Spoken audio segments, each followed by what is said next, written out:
Mateo 10, versículo 28 al 33. Mateo 10, versículo 28 al 33. Ya están en sus Biblias. Evangelio de Mateo 10, 28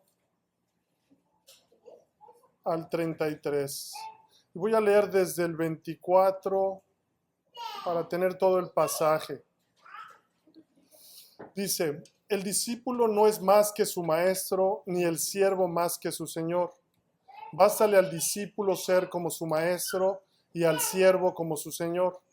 Si al padre de familia llamaron Belcebú, ¿cuánto más a los de su casa? Así que no los temáis, porque nada hay encubierto que no haya de ser manifestado, ni oculto que no haya de saberse. Lo que os digo en tinieblas, decidlo en la luz, y lo que oís al oído, proclamadlo desde las azoteas. Versículo 28. Y no temáis a los que matan el cuerpo, mas el alma no pueden matar. Temed más bien a aquel que puede destruir el alma y el cuerpo en el infierno. No se venden dos pajarillos por un cuarto, con todo ni uno de ellos cae a tierra sin vuestro Padre, pues aún vuestros cabellos están todos contados. Así que no temáis, más valéis vosotros que muchos pajarillos. A cualquiera pues que me confiese delante de los hombres, yo también le confesaré delante de mi Padre que está en los cielos. Y a cualquiera que me niegue delante de los hombres, yo también le negaré delante de mi Padre que está en los cielos. Vamos a orar. Padre Santo, venimos delante tuyo, reconociendo que eres nuestro Dios, el creador del cielo y de la tierra, el soberano y todopoderoso, y que por tu palabra creaste todas las cosas, Señor, lo invisible y lo visible, Señor. Te alabamos y te glorificamos, Señor, por quien eres, Señor, por tu eterno poder, Señor, y también te alabamos por tu misericordia y tu bondad y grande sabiduría, Señor. Padre, te pedimos esta tarde, Señor, que tú obres en nuestros corazones, Señor, que tú nos ilumines, Señor, que vengamos cada vez más a un conocimiento más claro de ti, Señor, y que veamos la importancia de lo que vamos a aprender el día de hoy, Señor, y que sea para vivir vidas en lo práctico que te agraden, Señor, teniendo claro, Señor, el diseño que te plació, Señor, en tu creación para el hombre, Señor. Te alabamos y te glorificamos, Señor. En el precioso nombre de nuestro Señor y Salvador Jesucristo. Amén. Vamos a continuar con nuestro estudio de la confesión, mis hermanos, y vamos a recordar brevemente lo que vimos la semana pasada. ¿Tienen sus confesiones? En la semana pasada terminamos el primer párrafo del capítulo 4 de la creación. ¿Recuerdan? Terminamos el capítulo 1, el párrafo 1 del capítulo 4. Y el párrafo dice así: en el principio agradó a Dios Padre, Hijo y Espíritu Santo para la manifestación de la gloria de su poder, sabiduría y bondad eternos, crear o hacer el mundo y todas las cosas que en él hay, ya sean visibles o invisibles, en el lapso de 6 días, y todas muy buenas. Y si se acuerdan, mis hermanos, brevemente vimos en el primer punto de este primer párrafo la autoría de la creación. Vimos que Dios el Padre, el Hijo y el Espíritu Santo son los autores de toda la creación. Es decir, que como cristianos confesamos que la obra creativa es atribuida a la Trinidad. En otras palabras, creemos y confesamos la unidad y cooperación divina en el acto de crear. Vimos igual en este mismo párrafo, en el punto 2, el motivo de la creación. Y vimos que Dios creó el mundo para manifestar la gloria de su poder, sabiduría y bondad, que son eternos.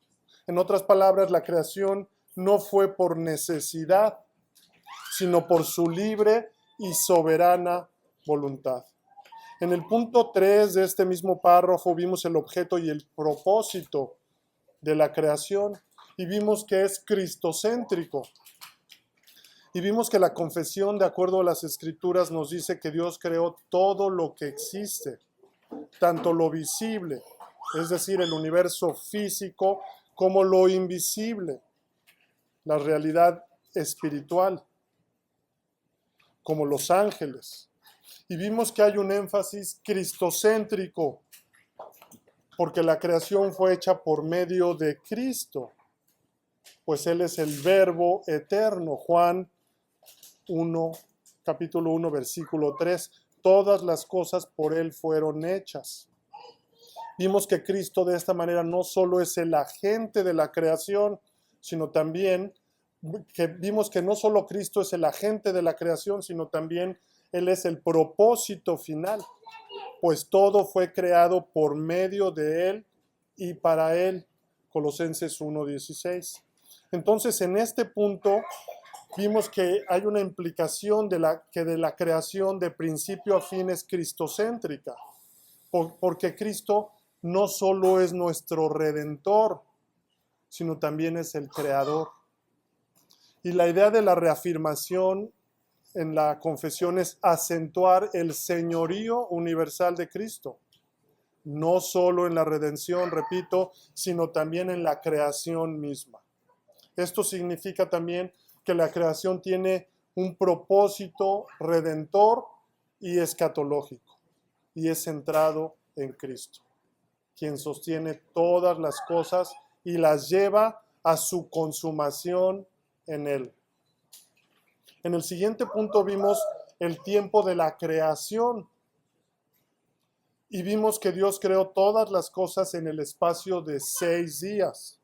Y este punto afirma una creación literal y secuencial, y es el fundamento del orden, ya que establece el patrón del reposo sabático, el reposo para el hombre, porque las Escrituras conectan directamente los 6 días literales de la creación con el mandamiento que establece el ritmo para el trabajo y la santificación del día de reposo. Entonces vimos que el patrón semanal de trabajo y reposo no es una invención humana, ¿sí? Este patrón del trabajo y el reposo para el hombre no fue un invento de los romanos, ni fue un invento contemporáneo. No es invención humana, sino es una imitación del reposo divino. Y de esta forma es un recordatorio semanal, escuchen, de que todo proviene de Dios. Dios creó en 6 días y descansó. Y esta secuencia, este recordatorio secuencial nos debe traer a eso, a nosotros, a la memoria, ¿verdad? De que todo proviene de Él. Un patrón diseñado por Dios para reflejar su sabiduría y para enseñarnos a vivir en dependencia y adoración a Él. Dios no necesitaba un reposo. Él no se cansa. Dios lo estableció para beneficio del hombre. En el siguiente punto vimos la bondad de la creación y vimos que todo lo que Dios creó fue muy bueno. Esto indica que la creación original estaba libre de corrupción, reflejando la perfección y santidad del Creador. Es decir, la creación no fue solo funcional, sino moralmente perfecta, sin corrupción, sin desorden, sin pecado. En otras palabras, la creación reflejaba la santidad, sabiduría y bondad de su autor. Hoy vamos a continuar con el siguiente párrafo de la confesión de este capítulo 4, que es el párrafo 2, Y este párrafo vamos a ver el día de hoy únicamente el punto número 1, que está con letras negritas. Le voy a pedir a mi hermano, ¿quién está por ahí que lo alcance a leer bien? Paquito, si nos ayudas aquí leyendo este primer punto número 1, que dice en letras negras. Después que Dios hubo creado todas las demás criaturas, creó al hombre, varón y hembra, con almas racionales e inmortales, haciéndolos aptos para la vida con Dios, para la cual fueron creados. Así es. Y voy a continuar leyendo, aunque los vamos a ver más adelante, voy a continuar leyendo el punto 2 y punto 3, que dicen, siendo hechos a imagen de Dios en conocimiento, justicia y santidad de la verdad, teniendo la ley de Dios escrita en sus corazones y el poder para cumplirla, y sin embargo, con la posibilidad de transgredirla, por haber sido dejados a la libertad de su propia voluntad, que era mutable. Vamos a dividir este párrafo en 3 puntos. El punto número 1 que veremos hoy, la constitución del hombre. Punto número 2, la identidad del hombre. Y punto número 3, la integridad del hombre. Así que vamos a empezar el día de hoy con el punto número 1, la constitución del hombre. Nuevamente voy a leer. Después que Dios hubo creado todas las demás criaturas, creó al hombre, varón y hembra, con almas racionales e inmortales, haciéndolos aptos para la vida con Dios, para la cual fueron creados. La confesión empieza el párrafo destacando que Dios creó al hombre después de todas las demás criaturas, después de toda la creación. Dice el Génesis 2, dice, y fueron acabados los cielos y la tierra y todo su ejército. Y acabó Dios. Y en el día 6, al último, él dice que formó pues Jehová Dios al hombre del polvo de la tierra y sopló en su nariz soplo de vida y fue el hombre un ser viviente. Dios creó al hombre después de todas las demás criaturas y lo creó como el acto culminante de su obra creadora. Es decir, que no fue una ocurrencia tardía, sino el propósito final. Creó al hombre, creó un ser capaz de reflejar su gloria. Génesis 1:27, y creó Dios al hombre a su imagen, a imagen de Dios lo creó, varón y hembra los creó. Este versículo nos revela que el hombre fue creado con una dignidad especial, pues fue creado a la imagen de Dios, lo que implica racionalidad, moralidad, espiritualidad y dominio. Stephen Charnock escribió, el alma del hombre es una chispa de la eternidad, encendida por el aliento de Dios mismo.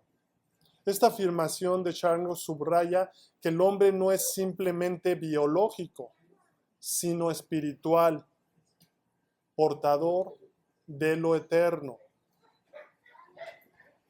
Y la confesión agrega que lo creó varón y hembra, lo que implica que desde la creación, desde la igualdad, desde la creación. Es decir, ambos portadores de su imagen, con igualdad, con igual dignidad. Escuchen, aunque con funciones distintas en el orden creado. Génesis 5, versículos 1 y 2. El día que Dios creó al hombre a semejanza de Dios lo hizo. Varón y hembra los creó.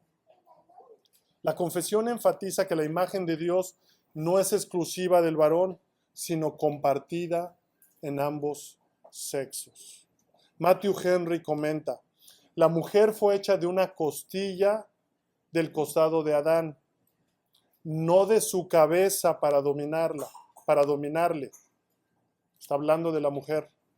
Ni de sus pies para ser pisoteada, sino de su costado para ser igual bajo su brazo, para ser protegida, y cerca de su corazón para ser amada. Es una hermosa imagen de igualdad, pero también implica un diferente rol. En la confesión y en la devoción puritana se coincide en afirmar que el hombre y la mujer fueron creados ambos portadores de la imagen de Dios. Nuevamente, lo que implica igual capacidad espiritual y sin jerarquía ontológica entre ellos. ¿Qué significa esto? Que ambos comparten la misma naturaleza esencial como seres humanos. No hay jerarquía ni superioridad entre uno y otro en términos de su valor.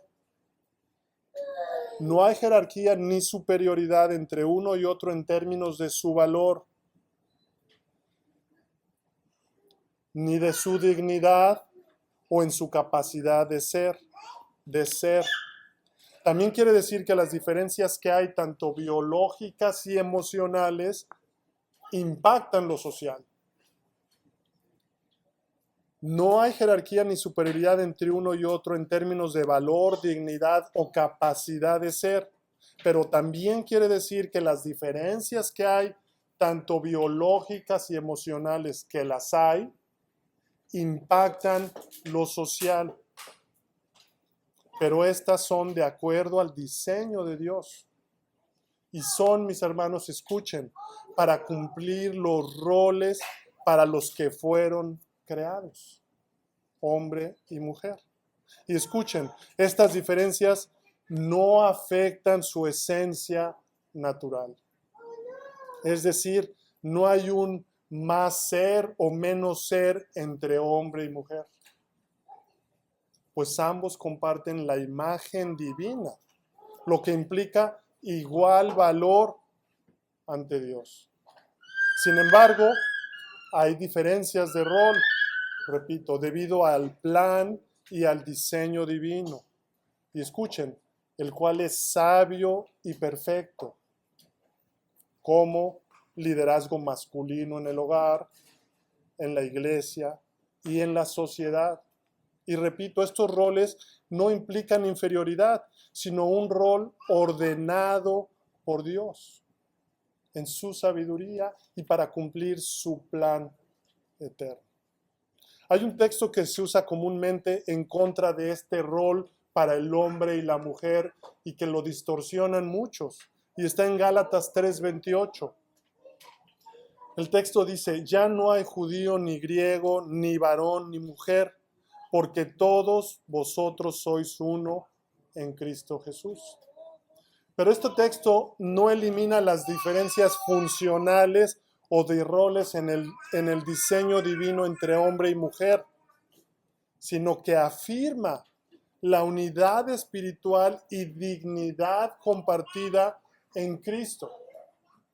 No elimina las diferencias funcionales, sino que afirma la unidad espiritual y dignidad compartida en Cristo. Los puritanos enfatizaban una igualdad con ternura y reverencia. Porque escuchen, aunque estaban firmes en los roles bíblicos, entendían claramente la dignidad de la mujer como compañera espiritual del hombre. Y entendían que en el rol por diseño, el hombre tenía esta mayor responsabilidad. Y ellos entendían que debían proteger y guiar y enseñar según la palabra lo pide. Ellos entendían que debían presentarla como una esposa limpia delante del Señor y que lo debían hacer tratándola como vaso más frágil. Ellos veían a la mujer como compañera en la gracia. Richard Baxter decía: ama a tu esposa no solo como carne de tu carne, sino como coheredera contigo de la gracia de la vida. Y la confesión continúa el punto y nos dice que ambos fueron creados, escuchen, con almas racionales e inmortales. Es decir, la confesión destaca que ambos, hombre y mujer, fueron creados con algo que los distingue de los demás seres creados, del resto de los animales. A los animales les dio cuerpo, pero no les dio alma. Pero a los hombres les dio cuerpo y escuchen, un alma racional e inmortal. Un alma racional e inmortal. Y esto es muy significativo, porque es el alma en el hombre la que le permite conocer a Dios, amarlo y vivir en comunión con Él. Génesis 2:7, entonces Jehová Dios formó al hombre del polvo de la tierra y sopló en su nariz aliento de vida, y fue el hombre un ser viviente. El cuerpo viene del polvo, pero el alma viene directamente del aliento divino, del soplo divino. Es decir, que es una impartición divina, una impartición espiritual. Y en Mateo 10, versículo 28, Jesús confirma la inmortalidad del alma y nos dice que ésta trasciende la muerte física. Él dice, y no temáis a los que matan el cuerpo, mas el alma no pueden matar. Thomas Watson enseñó, Dios hizo al hombre con una capacidad para conocerle, amarle y disfrutarle. Esa es su gloria y su fin. Creó Dios al hombre con almas racionales e inmortales. Hermanos, el alma del hombre no fue hecha o dada para vagar, sino para adorar al dador. Miren cómo dice la confesión, haciéndolos aptos para la vida con Dios, lo que implica que su diseño original incluía comunión, obediencia y gozo en la presencia divina, en comunión con el Creador. Eclesiastés 12:7. Y el polvo vuelva a la tierra como era, y el espíritu vuelva a Dios que lo dio. En este versículo vemos que el destino del alma o espíritu es regresar a su Creador, lo que implica al hombre responsabilidad moral y espiritual. En otras palabras, obediencia a nuestro Creador. El alma es el principio vital del hombre dado por el Creador. Su ausencia convierte el cuerpo en un cadáver. Noten cómo lo dice Santiago, porque como el cuerpo sin espíritu está muerto. La confesión nos está diciendo en este punto del capítulo, al decir almas racionales e inmortales, que el hecho de que el hombre fue creado a imagen de Dios, que el hecho es que el hombre fue creado a imagen de Dios, tal como empieza el siguiente punto. Vean cómo dice, siendo hechos a imagen de Dios. Dios hubo creado todas las demás criaturas, creó al hombre, varón y hembra, con almas racionales e inmortales, haciéndolos aptos para la vida con Dios, para la cual fueron creados. Y escuchen cómo dice, siendo hechos a imagen de Dios, en conocimiento, justicia y santidad de la verdad. El término imagen significa réplica, y el término semejanza está derivado de un verbo que significa comparar. que designa algo que se parece a otra cosa. Y ambas palabras dan a entender la idea compleja de parecido visible y se refiere a que fueron creados con capacidad para el conocimiento, justicia y santidad de la verdad. Y esto lo vamos a ampliar más en la siguiente clase. Pero esto nos indica la singularidad del hombre como la imagen de Dios, como la corona de la creación. Pues el hombre es réplica visible, animada o viva de Dios. Y Dios desde la creación quiere que la tierra sea poblada con su imagen.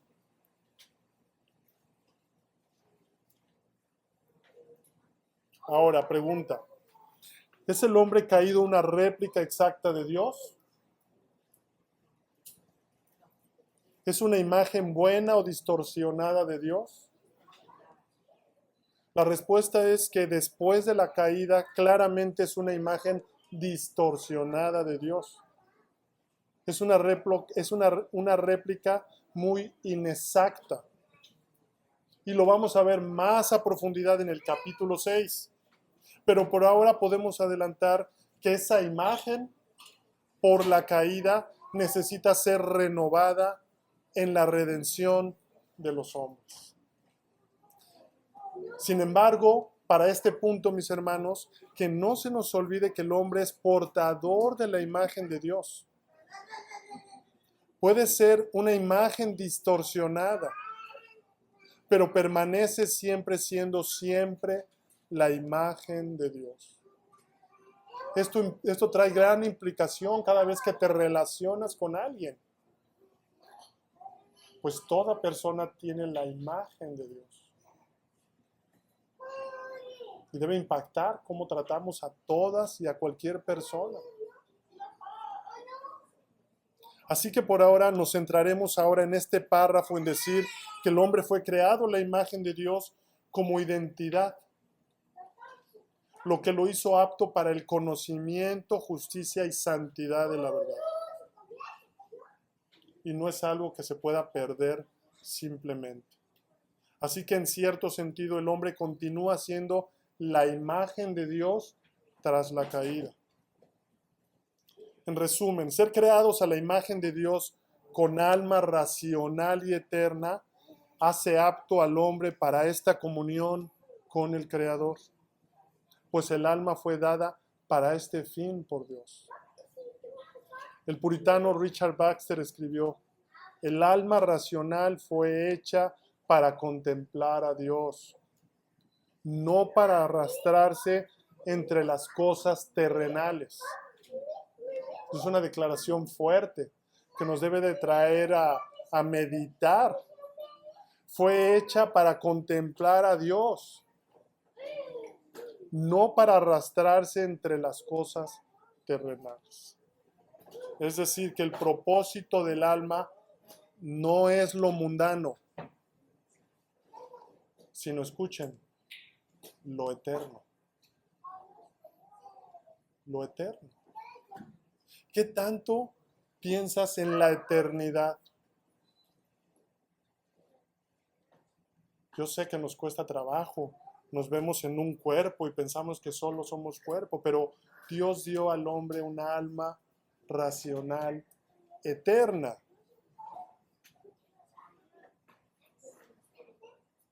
¿Qué implica para nosotros saber que fuimos creados para la comunión con Dios eterna? Y fuimos creados a la imagen de Dios con almas racionales y eternas. Díganme ustedes algunas implicaciones. Díganme algunas implicaciones. ¿Qué piensan, mis hermanos? ¿Qué piensan? ¿Cuántos años nos concede Dios en nuestras vidas? Les voy a hacer así porque los veo así, los veo todos como borrosos, pero ya sí los veo. Dios nos dio, ¿cuántos años? 90, ¿no? Algunos llegarán a los 100, ¿verdad? Y nos parecen muchos, ¿verdad? ¿Y qué pasa si nos enfocamos únicamente en lo terrenal y mundano? Eso va a parecer que es todo para nosotros, ¿verdad? Sin embargo, la muerte, ¿en cuánto tiempo viene la muerte? Cuando sucede. ¿Cuánto dura el proceso de la muerte? Ni avisa, ¿verdad? Ni nos avisa. Así entregamos el Espíritu. Como nuestro Señor Jesucristo en la cruz entregó el Espíritu. Así. 80, 90, no sabemos, ¿no? Así vamos a entregar el Espíritu. Y después, la eternidad. ¿Qué implica eso? ¿Y cuánto tiempo va a durar la eternidad? ¿Cuánto, Josías? How long is going to be eternity? ¿Eh? ¿Mucho? Long time, ¿eh? Long time. Lea. ¿Cuánto va a durar la eternidad? How long is eternity? Mucho, ¿verdad? Mucho. ¿Cuánto? Una eternidad. Yo quiero dar algunas aplicaciones para todos. Y si se les ocurre alguna otra, quiero que me las den. Y si las tienen, alcen su mano. Para los hombres, padres. Y también hombres, ¿verdad? Hombres que un día se van a casar. ¿Verdad? John Patrick, un día te vas a casar, ¿verdad? Primero Dios. Lidera tu hogar como sacerdote. Como sacerdote, no como tirano. Como sacerdote. El alma del hombre es inmortal. La de tus hijos, la de tu esposa y la tuya. Por tanto, tu deber es preparar a tu familia para la eternidad. Empezamos a ver las implicaciones que tiene de entender esto. El hombre tiene esta responsabilidad mayor como líder y como responsable de ser el sacerdote en su casa, de preparar a toda su familia para la eternidad. Es tu responsabilidad, Paco. No nada más proveerle aquí para 40 o 50, 80 años. No, tu responsabilidad mayor es preparar a Ned para la eternidad. Y tu rol como cabeza del hogar implica guiar espiritualmente, con esta meta en mente. ¿Qué implica o qué podemos hacer? Ora con tu familia. Lee la palabra con tu familia. Modélale el arrepentimiento a tus hijos. Dibuja o modela para ellos conocimiento de la palabra, justicia y santidad de la verdad. Número 2, mortifica el pecado diariamente. Hombres y a todos los demás. Mortifica el pecado diariamente. John Owen lo dijo así: mata el pecado o el pecado te matará. Mata el pecado o el pecado te matará. Lo vimos el domingo pasado, mis hermanos. Gálatas 5:24. Pero los que son de Cristo han crucificado la carne con sus pasiones y deseos. Reconoce que tu alma, que es eterna, está en guerra. Gálatas 5 también. Hay una guerra. Usa los medios de gracia, la escritura, la oración, la comunión con los santos, el ayuno. Mata el pecado o el pecado te matará. No vivas como si tu cuerpo fuera todo. Tu alma es lo que Dios mira. Tu alma es lo que Dios mira. Número 3.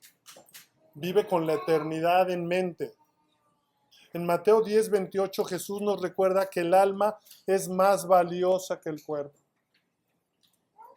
No que el cuerpo, Mateo 10:28.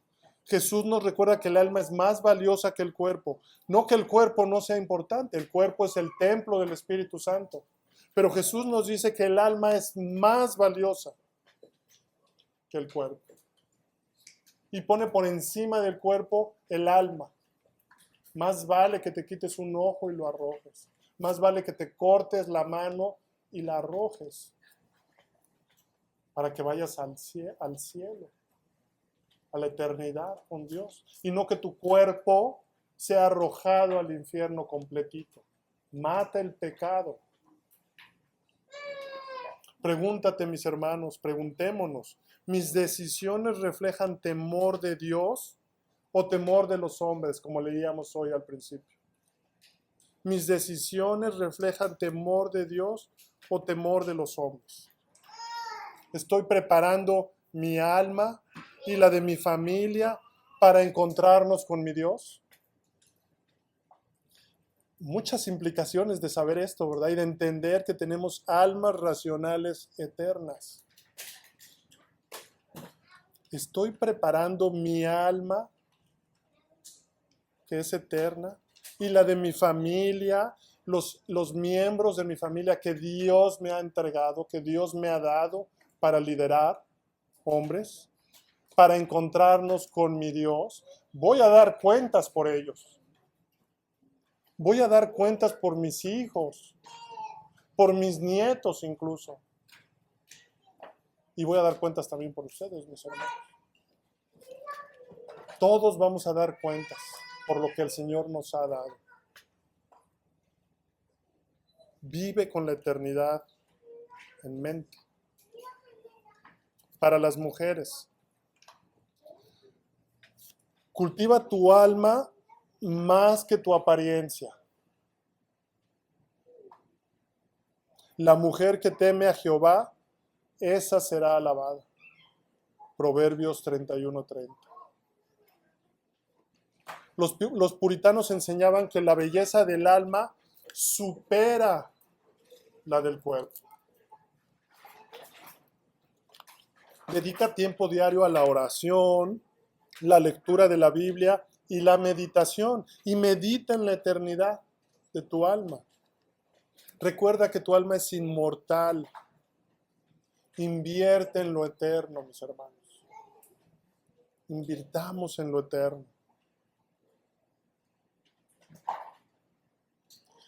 Hay una bendición, un principio de bendición, lo platicaba hoy con mi hijo en la mañana.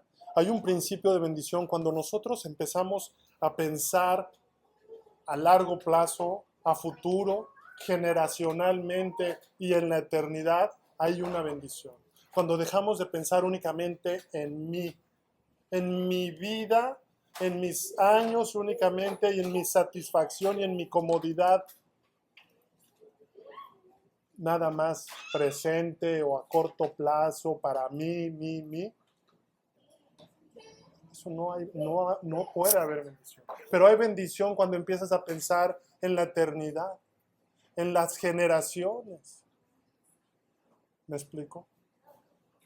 En las generaciones. Que piensas a pensar más allá de tu vida únicamente. Yo me voy a morir, pero mis hijos y los hijos de mis hijos y los hijos de mis hijos y mis hijos van a seguir. ¿Cuál va a ser mi herencia para ellos? ¿Se dan cuenta la implicación que hay?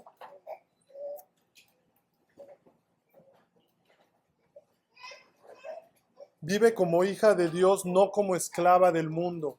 Hermanas, vivan como hijas de Dios, no como esclavas del mundo. Fuiste creada para comunión con Dios, no para agradar al mundo. Así que rechaza las voces que definen tu valor por logros, estética o estatus. Rechaza esas voces. Fuiste creada para comunión con Dios, no para agradar al mundo. Rechaza esas voces y abraza tu llamado a glorificar a Dios en tu feminidad. Hazlo con mansedumbre y sabiduría. Y estas preguntas o aplicaciones son para todos. Examina tu alma con regularidad. Los puritanos practicaban el autoexamen diario. Ellos se preguntaban, ¿estoy creciendo en santidad? ¿Amo a Cristo hoy más que ayer? ¿Estoy viviendo como alguien que fue creado para la comunión con Dios? ¿Se dan cuenta?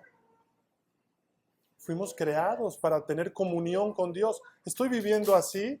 ¿O parece que estoy buscando más la comunión con el mundo? Estar de acuerdo con el estándar del mundo. Fuimos creados para comunión con Dios. Y jóvenes o alguien que esté aquí que no haya rendido su vida al Señor Jesucristo. Escuchen. Dios creó al hombre, varón y hembra, con almas racionales e inmortales. Y los hizo aptos para la vida con Él, para la cual fueron creados. Tu alma fue creada para Dios. Tú no eres un accidente. No eres solo un cuerpo con emociones o impulsos. Eres alma viviente, creada por Dios, y tu alma vivirá para siempre. Dios te creó con propósito, para conocerlo, amarlo y vivir en comunión con Él. Pero el pecado que hay en ti ha roto esa comunión. Has elegido vivir para ti mismo, ignorando tu alma, que tu alma no morirá. Has vivido pensando que tu alma no morirá, ignorando que tu alma no morirá. Has ignorado que tendrás que presentarte ante Dios. Dios estableció para el hombre morir una vez y después el juicio. Cristo dijo, no temáis a los que matan el cuerpo, mas el alma no pueden matar. Teme a Dios. Puedes ignorar a Dios hoy, pero no podrás evitar encontrarte con Él mañana. Tu alma tiene un destino eterno. Vida con Dios o separación eterna de Él. El infierno no es metáfora. Es el lugar donde las almas que rechazaron a Cristo serán juzgadas. Así que despierta si no estás en Cristo.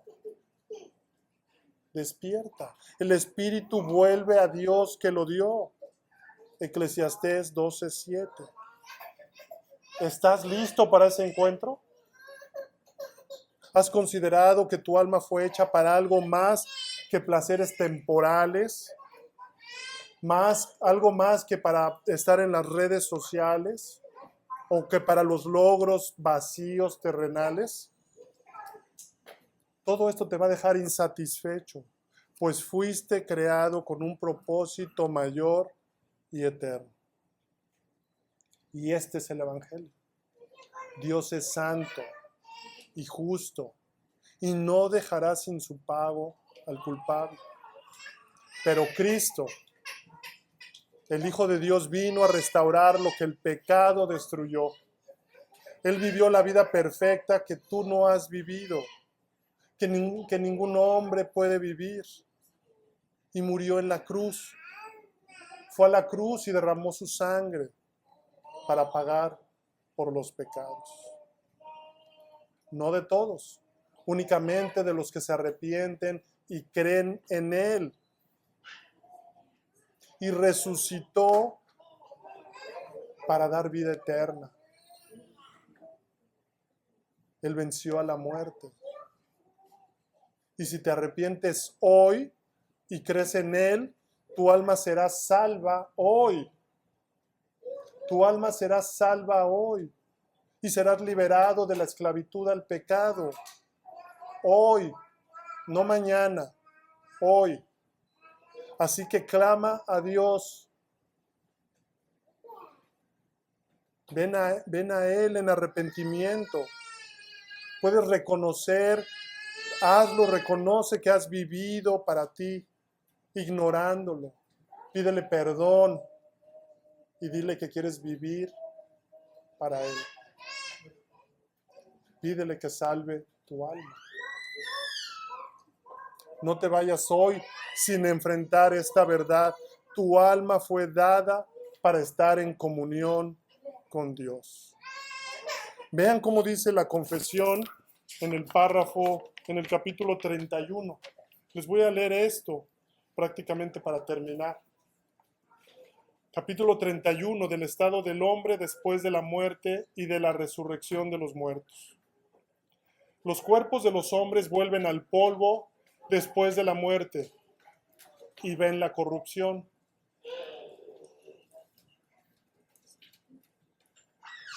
Pero sus almas, que ni mueren ni duermen, teniendo una subsistencia inmortal, lo que vimos hoy, vuelven inmediatamente a Dios que las dio.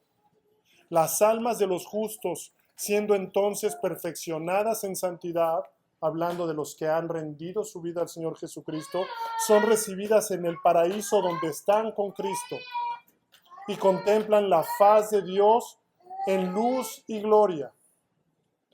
Eso es lo que le espera a los hijos de Dios, contemplar la faz de Dios en luz y gloria, esperando la plena redención de sus cuerpos. Y después dice, las almas de los malvados son arrojadas al infierno, donde permanecen atormentadas y envueltas en densas tinieblas, reservadas para el juicio del gran día. Fuera de estos dos lugares para las almas separadas de sus cuerpos, las Escrituras no admiten ningún otro. Solo hay cielo y hay infierno para las almas separadas de sus cuerpos. Así que, mis hermanos, es algo para meditar y es una doctrina que parece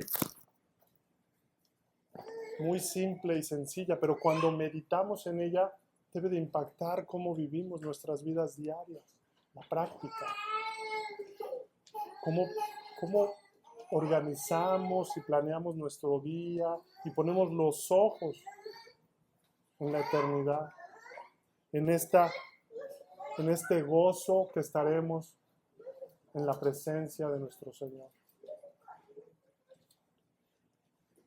Párrafo número 2. Después que Dios hubo creado todas las demás criaturas, creó al hombre varón y hembra, con almas racionales e inmortales, haciéndolos aptos para la vida con Dios, para la cual fueron creados. Vamos a orar. Bendito Padre Celestial, venimos delante tuyo, Señor, reconociendo que tú eres nuestro Creador, el Todopoderoso, el dador de vida, Señor. Y reconocemos que tú nos diste alma inmortal. Padre, te pedimos ahora que tú nos hagas y nos ayudes a vivir cada día como que pronto te veremos cara a cara. Que vivamos de esta manera, conscientes de esto, que te veremos cara a cara en la eternidad. Padre Celestial, bendice a tu pueblo. En el precioso nombre de nuestro Señor y Salvador Jesucristo. Amén.